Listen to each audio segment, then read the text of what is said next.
Salut les amis, c'est Axos. Aujourd'hui on va faire ce magnifique biscuit rouillé à la pâte à tartiner.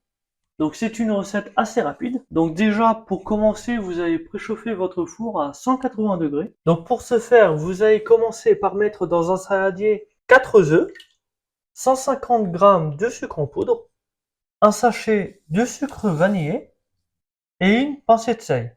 Donc maintenant, vous allez mélanger ces ingrédients à l'aide d'un batteur électrique jusqu'à que ça blanchisse et que ça devienne un peu mousseux. Maintenant, la prochaine étape, vous allez incorporer petit à petit 125 g de farine. Donc, vous faites petit à petit, vous mélangez. Et ensuite, pour finir, vous ajoutez un sachet de levure. Et là, vous mélangez bien jusqu'à que tout soit homogène.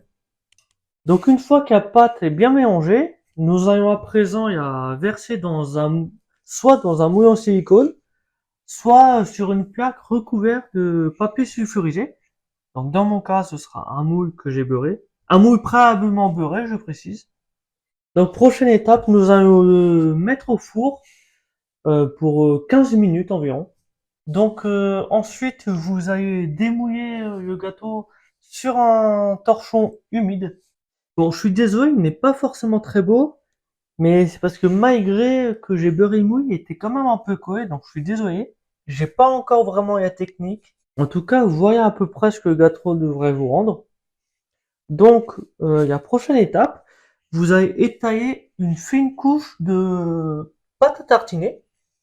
Donc ça peut être, alors sans citer de marque, ça peut être la fameuse pâte qui a 60 ans avec huile de paille, qui, qui a fait controverse. Ça peut être la pâte à tartiner bio, n'importe quelle pâte à tartiner. Donc vous allez étaler une fine couche. Donc voilà, bon alors, où il n'y en a pas, où il y a des petits trous parce que j'ai eu des problèmes de démoulage comme je vous ai expliqué plus tôt. Mais normalement ça devrait être uniforme. Donc je le répète, mettez une fine couche. N'en mettez pas trop parce que sinon ça peut être écœurant.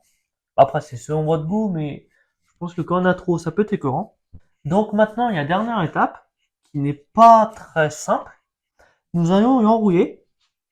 Donc l'enrouiller, mais sans le casser. Donc c'est pour ça qu'il ne fallait pas trop le faire cuire.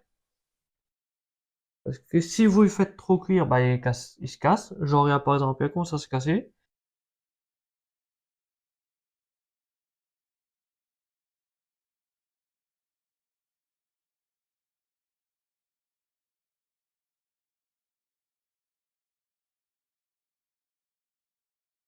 Voilà, donc là, il est plié. Alors oui, ça fait pas très beau, il est un peu cassé là. Donc maintenant, vous le faites tenir comme ça. euh, et vous le mettez au réfrigérateur pour qu'il tienne. Donc voilà, nous avons fini. Donc, alors je suis désolé, il n'est pas très beau, mais c'est parce que j'ai eu des problèmes lors du démoulage. Je ne sais pas pourquoi ça a collé malgré le beurre. Peut-être que j'ai pas mis assez de beurre, je sais pas. Mais en tout cas, voilà, c'est une recette très simple qui peut être bien pour les fêtes, pour changer entre guillemets, des traditions d'une bûche de Noël. Ça peut être très bien, c'est simple à faire, pas beaucoup d'ingrédients. Donc en tout cas, j'espère que vous avez aimé. N'hésitez pas à partager et on se retrouve pour une prochaine. Salut!